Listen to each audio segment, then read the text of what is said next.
एक लड़की के लिए नेतन्याहू ने रोके हजारों फिलिस्तीनी।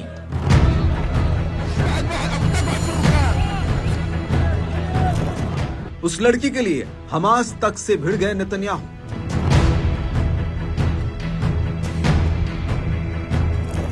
आखिर कौन है हमास के चुंगल में फंसी अरबेल येहूद? इजराइल और हमास के बीच पिछले 15 महीनों से चल रही जंग अब रुक गई है।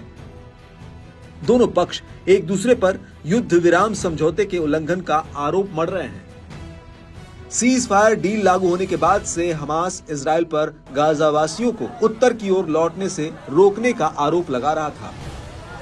इस पर अब बड़ी खबर सामने आई है। जी हां, इजराइल ने 15 महीनों बाद हजारों फिलिस्तीनियों को गाजा के उत्तरी इलाके में लौटने की इजाजत दे दी है।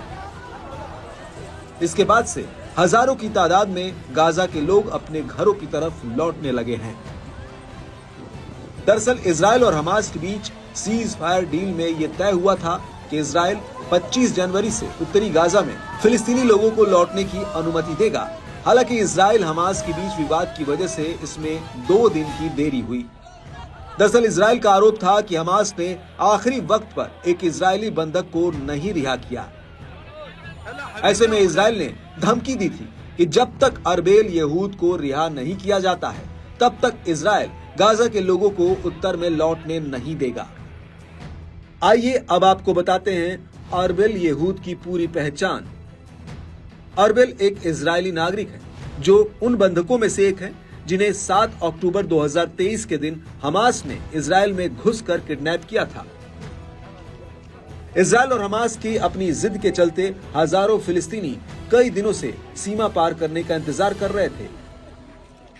जैसे ही इजराइल की ओर से इस पर हरी झंडी मिली तो हजारों लोग नितजारी कॉरिडोर से गाजा के उत्तरी हिस्से की तरफ बढ़ने लगे। इजराइल ने हमास के खिलाफ जंग शुरू होने के बाद से गाजा के उत्तरी हिस्से को खाली करा दिया था। इसके बाद 10 लाख से ज्यादा लोग उत्तरी गाजा से दक्षिणी गाजा की तरफ पलायन कर गए थे। इसके बाद इजरायली सेना ने उत्तरी गाजा पर जबरदस्त बमबारी की थी, साथ ही इलाके को सील भी किया था।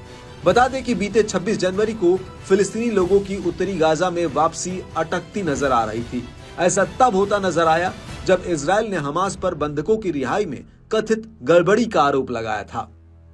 इससे गुस्साए इजराइल ने फिलिस्तीनियों को उत्तरी गाजा लौटने से रोक दिया था। हालांकि बाद में मध्यस्थता के बाद मामला सुलझ गया। यहां तक कि हमास ने दावा किया था कि येहूद जिंदा है और उसे अगले शनिवार को रिहा किया जाएगा। माना जा रहा है कि हमास के आश्वासन के बाद ही इजराइल ने कुछ नरमी बरती थी।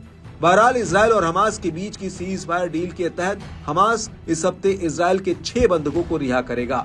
इनमें से 3 बंधक गुरुवार को और 3 बंधक शनिवार को रिहा किए जाएंगे। युद्ध विराम समझौते के बाद से हमास ने इजराइल के 7 बंधकों को रिहा कर दिया है। इसके बदले में इजराइल ने 300 से ज्यादा फिलिस्तीनियों को अपनी जेलों से रिहा किया है।